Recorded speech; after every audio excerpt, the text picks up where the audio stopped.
EP. Jayarajan വധശ്രമ കേസിലെ ഗൂഢാലോചനയുടെ പേരിൽ കേരള പോലീസ് എടുത്ത കേസ് കഴിഞ്ഞ ദിവസമാണ് സുപ്രീം കോടതിയിൽ എത്തിയത്. ആന്ധ്രാപ്രദേശിൽ വെച്ച് ട്രെയിനിലുണ്ടായ വെടിവയ്പിന്റെ ഗൂഢാലോചന നടന്നത് തിരുവനന്തപുരത്താണെന്ന് കണ്ടെത്തിയതിന്റെ അടിസ്ഥാനത്തിൽ രജിസ്റ്റർ ചെയ്ത കേസ് കഴിഞ്ഞയാഴ്ച ഹൈക്കോടതി തള്ളിയിരുന്നു. ഒരേ സംഭവത്തിൽ രണ്ട് കേസുകൾ നിലനിൽക്കില്ല എന്നായിരുന്നു ഹൈക്കോടതി സ്വീകരിച്ച നിലപാട്. ഇതിനെതിരെയാണ് സംസ്ഥാന സർക്കാർ സുപ്രീം കോടതിയെ സമീപിച്ചിരിക്കുന്നത്. 1995 ഏപ്രിൽ 12-നുണ്ടായ സംഭവത്തിന്റെ ഗൂഢാലോചന അന്വേഷിക്കാൻ 1997-ലാണ് Thiruvananthapuram Thampanoor police FIR register ചെയ്യുന്നത്. 99-ൽ കുറ്റപത്രം സമർപ്പിക്കുമ്പോൾ ആന്ധ്ര പോലീസ് കണ്ടെത്തിയ സകല തെളിവുകളുടെയും രേഖകളുടെയും സർട്ടിഫൈഡ് കോപ്പി അന്വേഷണ സംഘം ശേഖരിച്ചിരുന്നു. ഇതിൽ പ്രതികളുടെ കുറ്റസമ്മത മൊഴിയാണ് ഏറ്റവും നിർണായകം. ഇ.പി. ജയരാജന് നേരെ വെടിയുതിർത്ത വിക്രം ചാലിൽ ശശിയുടെ മൊഴിയിലാണ് കെ സുധാകരന്റെ പങ്ക് വ്യക്തമായി പറയുന്നത്. ഇതടക്കമുള്ള രേഖകളാണ് ഇപ്പോൾ പുറത്തു വന്നിരിക്കുന്നത്. തലശ്ശേരിയിലെ സ്വകാര്യ ബസ് ഡ്രൈവറും RSS പ്രവർത്തകനുമായിരുന്നു ശശി. അടുത്ത ബന്ധുക്കളെയും സുഹൃത്തുക്കളെയും CPM-കാർ രാഷ്ട്രീയ വിരോധത്തിന്റെ പേരിൽ കൊലപ്പെടുത്തിയതിനാൽ കടുത്ത പകയുണ്ടായിരുന്നു. ഇതേ വികാരമുള്ള ദിനേശിനെയും കൂട്ടി 1994-ൽ MV രാഘവനെയും കെ സുധാകരനെയും കാണുകയാണ് ശശി. CPM-ന്റെ പ്രധാനപ്പെട്ട ഏതെങ്കിലും നേതാക്കളെ കൊലപ്പെടുത്തി കണ്ണൂരിലെ അക്രമ രാഷ്ട്രീയത്തിന് അറുതി വരുത്തുകയായിരുന്നു ഉദ്ദേശം. ഇരുവർക്കും കൈകൊടുത്ത സുധാകരനും രാഘവനും പിന്നീടുള്ള കൂടിക്കാഴ്ചകളിൽ 10,000 രൂപ വീതം നൽകി. CPM-ന്റെ ചണ്ഡീഗഡ് പാർട്ടി കോൺഗ്രസിന് ശേഷം നേതാക്കൾ മടങ്ങുമ്പോഴാകും വധിക്കാൻ പറ്റിയ സാഹചര്യമെന്നും ധാരണയായി.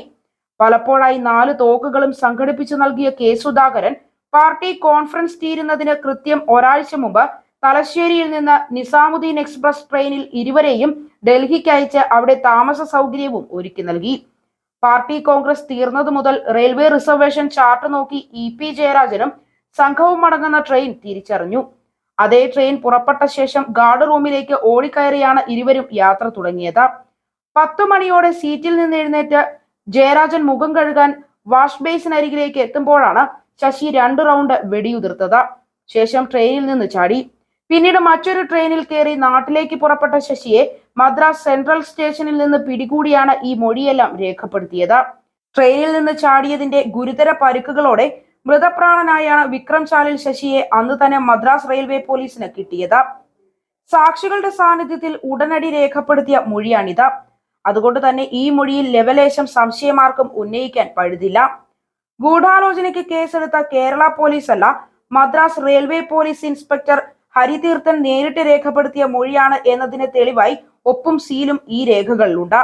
ഇവയെല്ലാം ഉൾപ്പെടുത്തി തയ്യാറാക്കിയ കുറ്റപത്രത്തിന്റെ അടിസ്ഥാനത്തിൽ വിചാരണ തുടങ്ങാനിരിക്കെയാണ് കെ സുധാകരന്റെ ഹർജിയിൽ തുടർ നടപടികൾ കോടതി സ്റ്റേ ചെയ്തത്. ഇത് നീക്കി കേസിൽ അവശേഷിക്കുന്ന ഏകപ്രതിയായ കെ സുധാകരനെ വിചാരണ ചെയ്യാൻ അനുമതിക്കായി ഹൈക്കോടതിയെ സമീപിച്ചപ്പോഴാണ് കേസ് റദ്ദാക്കുന്നത്. ഇതിനെ തുടർന്നാണ് നിലവിൽ സുപ്രീം കോടതിയെ സമീപിച്ചിരിക്കുന്നത്.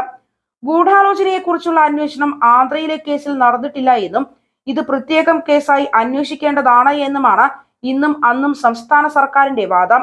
ആന്ധ്രാപ്രദേശ് പോലീസ് രജിസ്റ്റർ ചെയ്ത കേസിൽ കെ സുധാകരനും MV രാഘവനും അടക്കം 4 പ്രതികൾ ഉണ്ടായിരുന്നുവെങ്കിലും കുറ്റപത്രം സമർപ്പിച്ചപ്പോൾ ഇത് 2ആയി കുറഞ്ഞു. ഇതിൽ ജാമ്യത്തിലിറങ്ങിയ 1-ാം പ്രതി വിക്രം ചാലിൽ ശശി 1999-ൽ കൂത്തുപറമ്പിൽ വെച്ച് കൊല്ലപ്പെട്ടു. 2-ാം പ്രതി ദിനേശിന് 19 വർഷം തടവ് ശിക്ഷ കോടതി വിധിച്ചു. സുധാകരനും രാഘവനും പ്രതിസ്ഥാനത്ത് നിന്ന് ഒഴിവായപ്പോൾ ഇവരുൾപ്പെട്ട ഗൂഢാലോചന കണ്ടെത്താൻ വിപുലമായ അന്വേഷണം വേണ്ടിവരുമെന്നായിരുന്നു ആന്ധ്ര പോലീസിന്റെ നിലപാട്. ഡൽഹിയിലും കേരളത്തിലുമെല്ലാം തെളിവെടുക്കേണ്ടി വരും.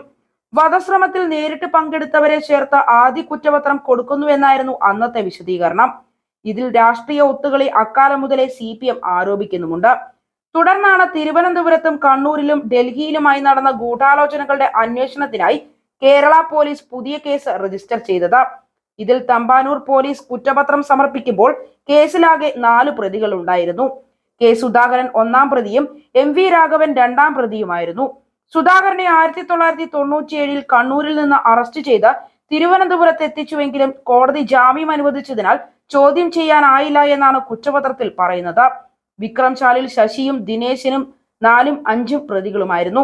FIR-ൽ 3-ാം പ്രതിയായി ചേർത്തിരുന്നയാളെ കുറ്റപത്രം എടുക്കുമ്പോൾ ഒഴിവാക്കി.